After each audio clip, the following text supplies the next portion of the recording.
These are Skirk's happiest memories. What a simple and carefree time it was. Wisps of clouds dotted the sky. The sun bathed everything in golden light. And when song filled the air, not even the shyest of flowers could resist swaying along. This is Skirk's homeland. She was so curious about everything as a child, always skipping school to go exploring instead. There was so much to discover. The treasures at the bottom of the sea, the secrets beyond the stars, and that merchant ship packed with adults wearing those strange clothes. Yes, the ship. That was the beginning of the end. It was a spaceship. When it arrived, the people that disembarked wore smiles on their faces and spoke of friendship. They claimed to be merchants from a neighboring planet, looking to establish trade. Skirk's parents, her relatives, her neighbors, everyone welcomed the newcomers with open arms and allowed them to explore the planet. To them, the visitors were guests and should be treated with hospitality. No one had any idea of what was to come.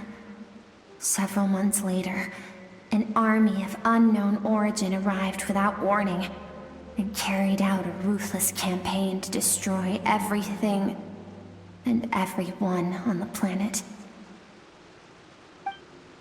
Skirk had skipped school that day, like so many times before, so she was not caught in the immediate wave of destruction. But when she came home that day, only fire and ruin awaited her. Countless people cried out to her for help. People she knew and loved. Friends and relatives. The little girl who lived next door. The shop owner with the bad leg. The bad-tempered teacher she had made fun of just that morning. Their lives were discarded like worthless trash as the fire consumed one life after another. Skirk was helpless. All she could do was run.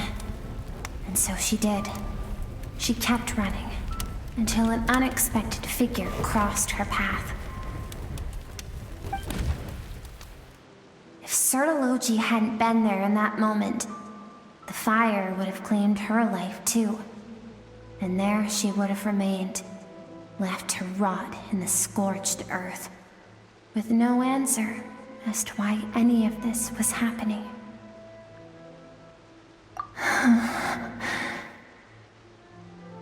Because she and her people were seen as a threat.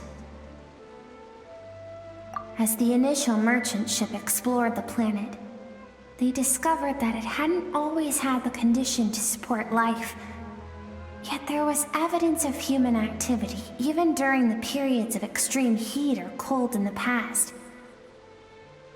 Further research revealed that, over time, the people of this planet had evolved the ability to adapt to any type of environment or energy source.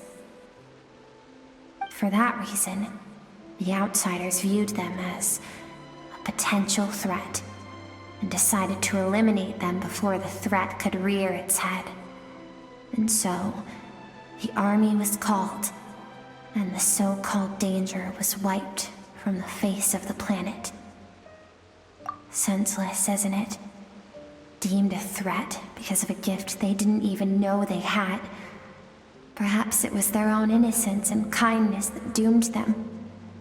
But in the end, that was lost to the blaze as well. If those with power get to decide good and evil, then all you can trust in is the sword in your hand. And so, before death could claim her, she ran. She ran and never stopped.